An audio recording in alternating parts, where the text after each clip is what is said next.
In Japan, suicide deaths have exceeded 30,000 per year for the last 15 years, more than double that of the United States.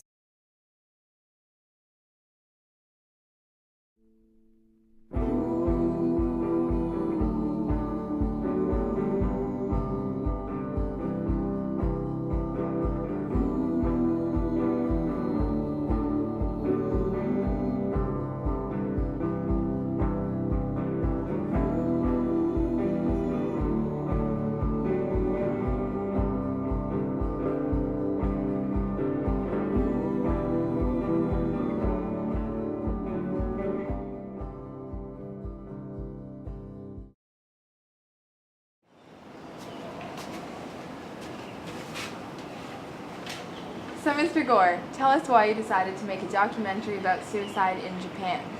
Well, world suicide rates are becoming a global epidemic, and a state like Japan provides an effective window through which we can look at underlying governmentality and biopolitics that affect issues, especially under-acknowledged issues like that of suicide.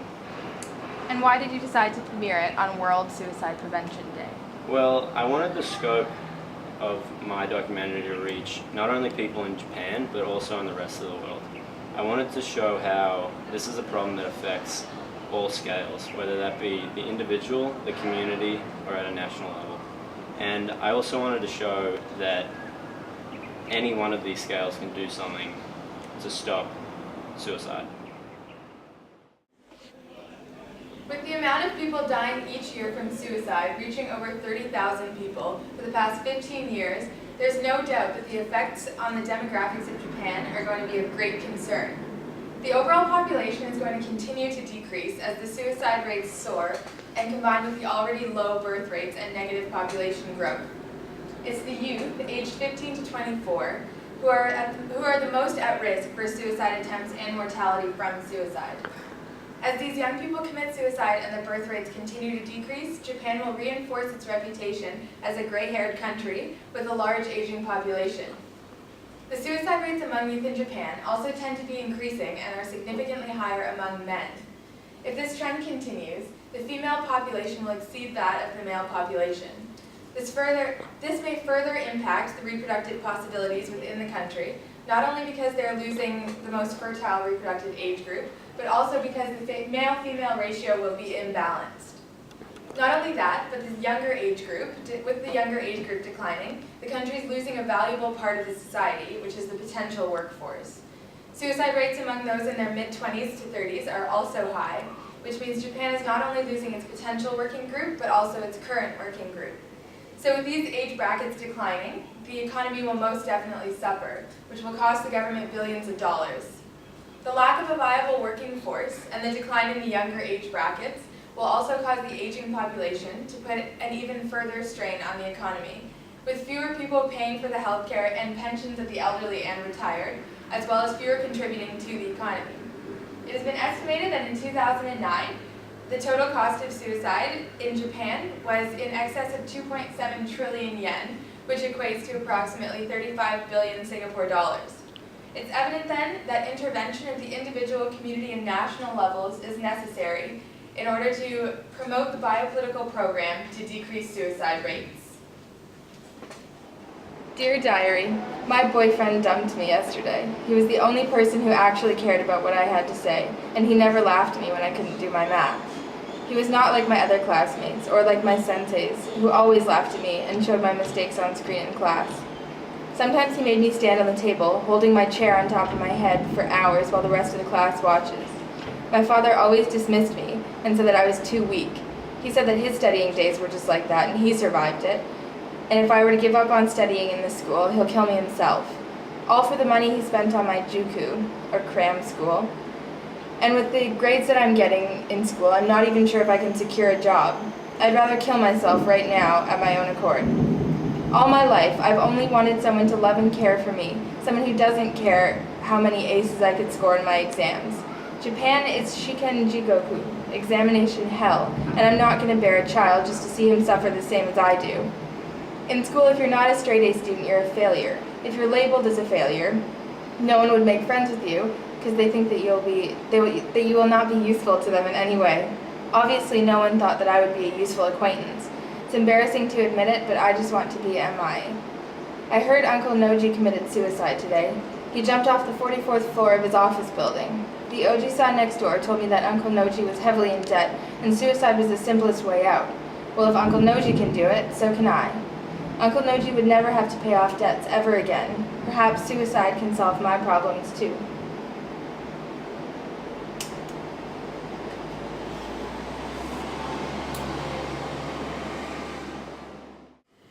As seen from our video clip, youth suicides in Japan are often induced by stress. Stress from home, stress from school, stress from society.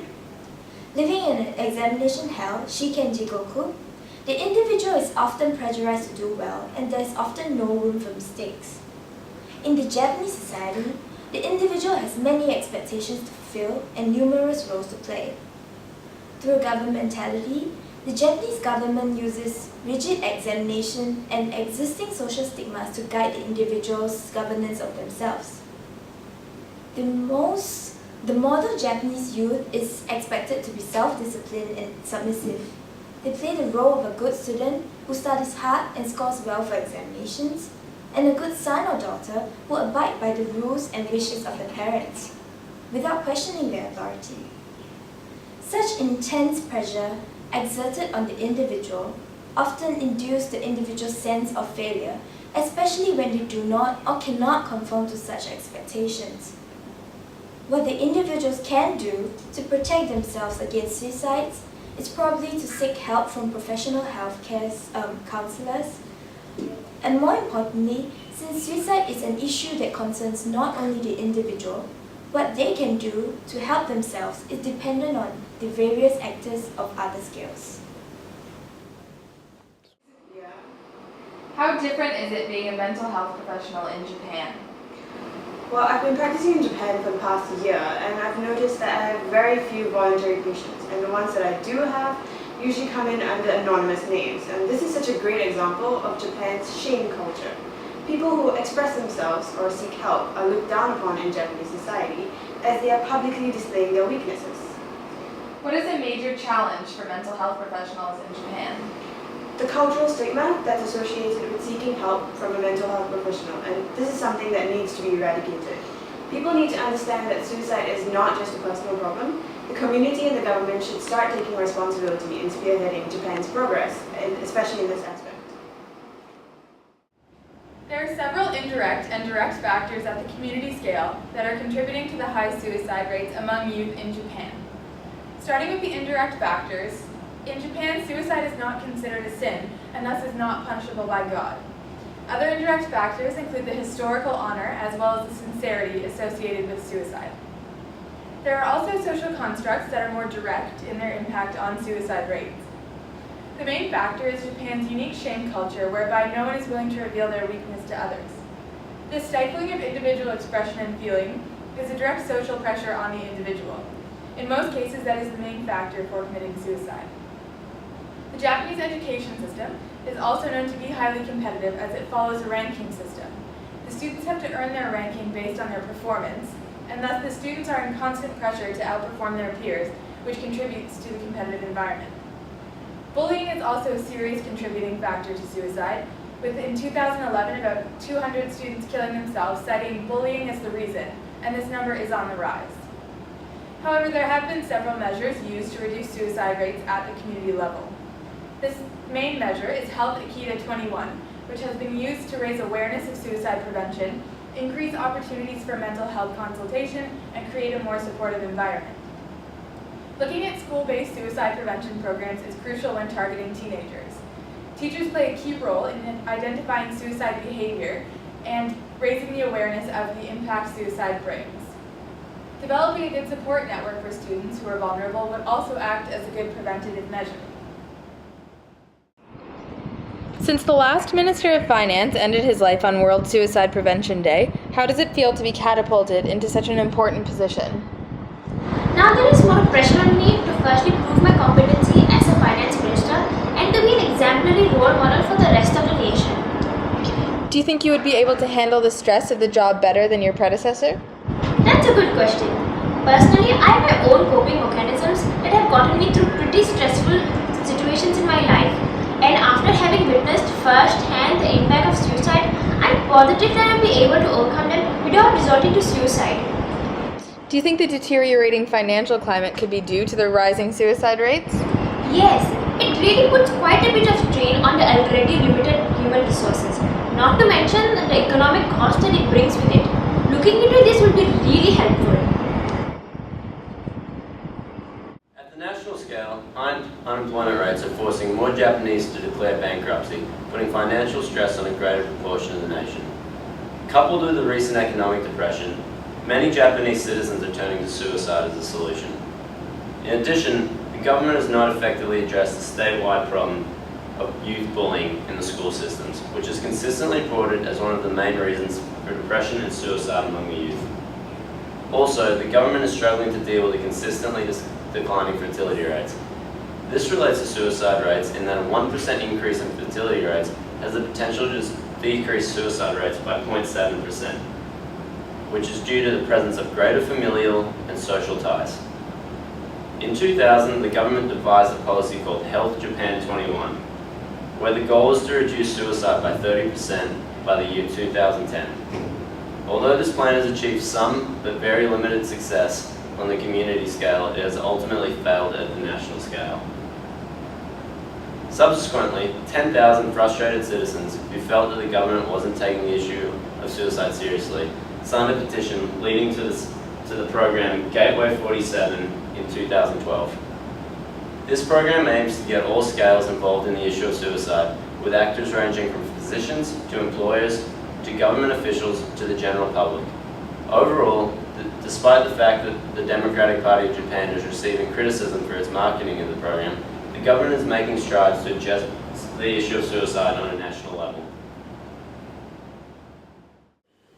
Overall, the governmentality at each scale is not sufficient and relatively unsuccessful in promoting the biopolitical program to reduce suicide rates, mainly at the national level.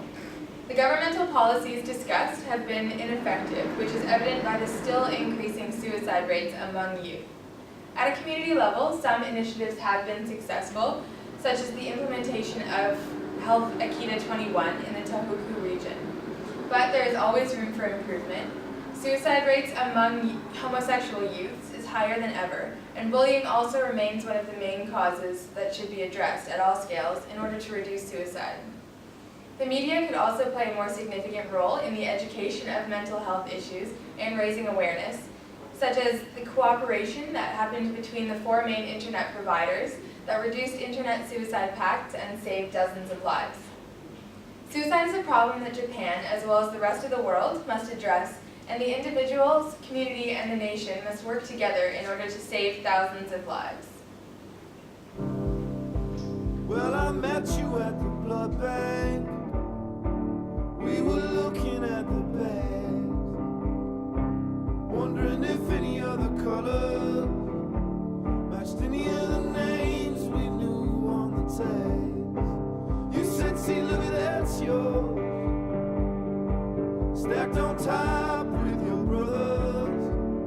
See how they resemble one another, even in the plastic little covers.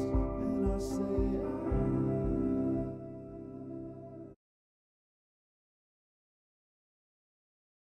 According to the Tokyo Times, a person commits suicide in Japan about every 17 minutes. And according to the World Health Organization, one person commits suicide about every 40 seconds. That means that while you have been watching this film, one person has committed suicide in Japan, and about 22 people have committed suicide worldwide. Suicide and depression are very real problems, but they are problems that all scales can act upon. If you or someone you know is battling with mental health or thoughts of suicide, please reach out.